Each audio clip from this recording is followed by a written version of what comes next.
Again. Today, we're going to talk about tapping into intuition and getting a better understanding of what intuition is, uh, how we can apply it when we need it. And it will come to you if you uh, go inside and learn the trick or the art of tapping into the intuition. So that's what we're going to get into today. Anyway, my name is Doug Scrummins, and thank you for joining me today.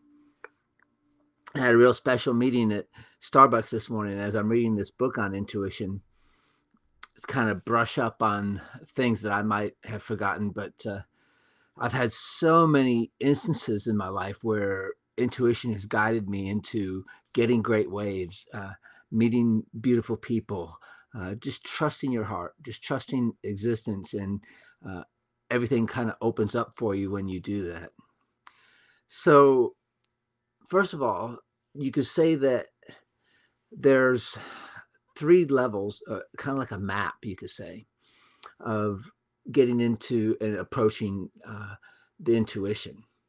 We have our past, our present, and our future. In the past, as evolving animals, we have instinctual ways of being able to digest our food, circulate blood, breathe. All these things are done. And you could say they're done like as far as like an iceberg sticking out of the water. And if you ever have seen or looked at a picture of an iceberg, you only see about 10% of the top of the iceberg, while 90% of that iceberg is still underwater that you can't see. And our minds are kind of like this in the same boat, that there is, uh, we use maybe 6 to 7% of our mind's capacity. And I think they said people like Einstein use up to like 10 or 15% of their capacity. But there's so much that we don't know.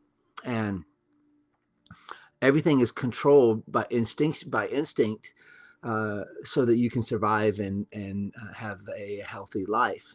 If you are good to yourself, if you are good to your body, and you have a healthy body, then the intellect functions.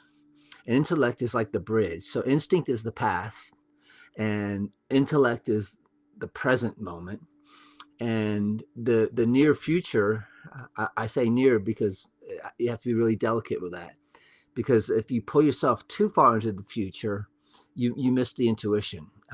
You I mean, you can plan out the next 40 years of your life and put it on a planner and follow that planner, and it might be a beautiful life, you never know.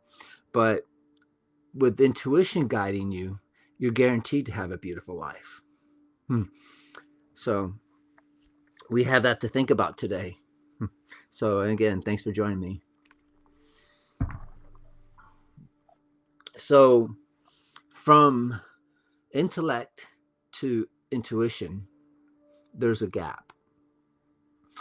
And you have to take a jump, a leap of faith into the future to be able to experience intuition. Scientists understand instinct and scientists understand intellect, but they think that's the end right there. And there's the knowable, there's the unknown, and then there's the unknowable, which will never be known. And that's what makes life so mysterious, is that science keeps moving closer and closer from the known into the unknown, and changing things as we go along in life.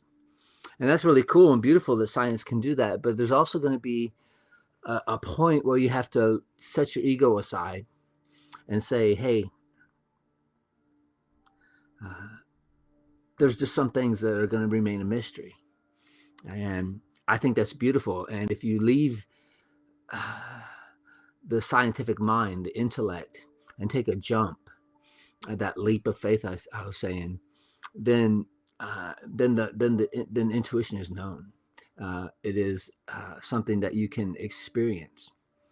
But you have to also take into consideration that map that I was talking about. But the map has there's three essences of your being: are the body, the mind and the heart. And listening to the body and having a healthy body is key and essential to being able to listen to intellect. And intellect has to be keen and sharp to listen to intuition. So you have to build these things, and hidden behind the body, mind, and the heart, and mostly it stems from the heart because that is the last step.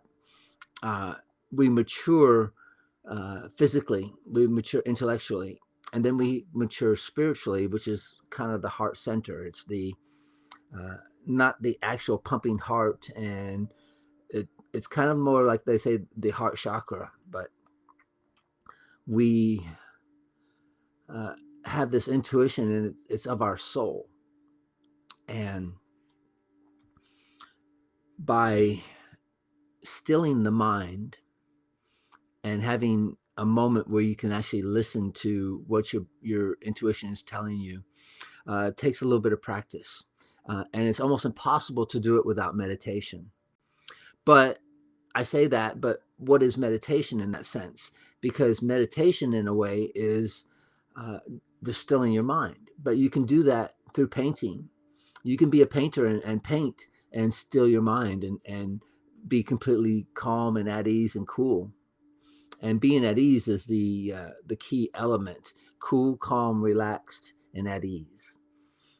If you're tense and you're worried and you're anxiety ridden, it's going to be very you're stuck up in the intellectual realm, and you need to let go of that and dive into your intellectual being, and take that jump from that intellectual being into the future, just a hair, just enough to help guide you down the road. I mean, a lot of times I like to share this analogy that it's like you go into Costco or Sam's Club, one of these super massive big stores, and you don't know where a certain item is. So you see a clerk down the hallway, and you wave him down, and you start taking off towards where the clerk is, and then uh, by the time you got to that clerk, he's way down to another part aisle down the store, and the clerk, in this case, if it was God, he knows what you want. He knows what you're looking for. You don't even have to ask. You don't have to pray. It's just it's part of your being. It's part of intuition. Like I say, God is inside of us. He lives in our heart, and when we listen to our heart and still our minds, then that's how you tap into intuition. Um, let's see. Is there anything else I wanted to say? Wow. So yeah. So I can share so many stories in my life. One of the first mystical stories, and I probably shared this recently on another post if you've seen it, but when I started meditating, I learned to meditate from this book called Surfing the Himalayas. And then there was one, Snowboarding to Nirvana. There are two books written by the same author. And I thought they were beautiful, and they had all these great meditation techniques to learn in them. But the author was saying he was enlightened, and I didn't know what enlightenment was. So I don't know, just something in me, my intuition, I guess you could say, uh, just didn't settle right. I mean, I was just a dumb kid. I started meditating maybe around 96 or something like that.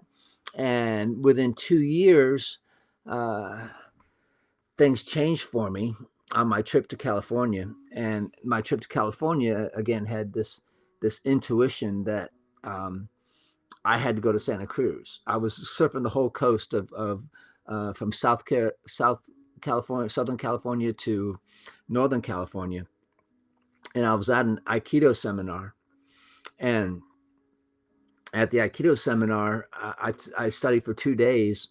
And then Saturday morning came along, and I was like, hey, I got to go. I don't know what it is, but early in the morning, I just got up and drove an hour and a half from Oakland down to Santa Cruz.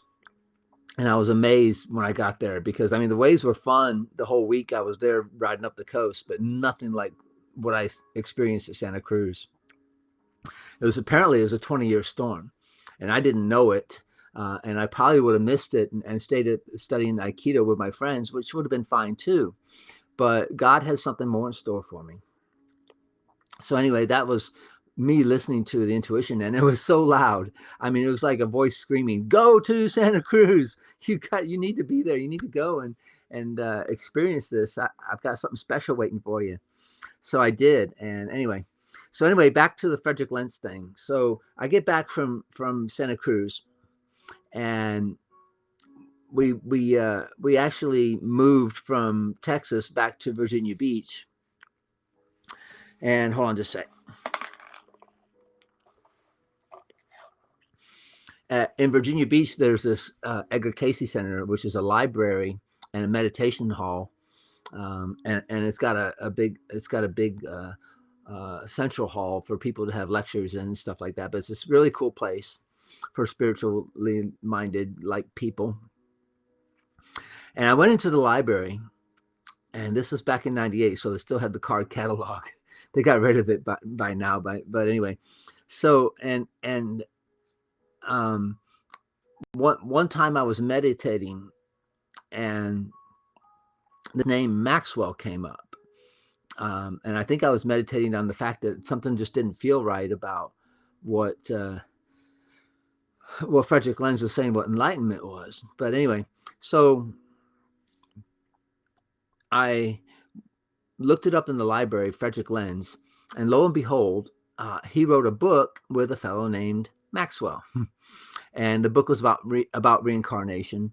And what I saw in the book was that, this guy knew more about what he led on to know in the fictional books that he wrote about surfing the Himalayas. And I've watched a few of his videos. He passed away like 2 weeks before I went to California in '98. So anyway, so yeah, I've watched some of his videos, and now I see what I couldn't see then. And I mean, the books he wrote were beautiful, fictitious books. They had a lot of good things about Buddhism in there, and I guess he called himself a teacher of enlightenment. But we all have to be careful in this life, who we listen to. Even listening to me could be a challenge or a scary thing. I think a lot of people are kind of scared of listening to me. That's because I make you face yourself, and I ask you real questions, and I give you real answers to what we're all out there searching for, what we're trying to learn and grow from. So anyway, that's my 2 cents on intuition for this session. As I read the book and get more into Osho's in-depth knowledge of intuition, I'll share more as I go. But anyway, I guess aloha and mahalos to all you beautiful people out there, and take care of yourselves. Much love and blue skies to all you skydivers, and namaste to all you spiritual people. Love and kisses. Take care. Bye.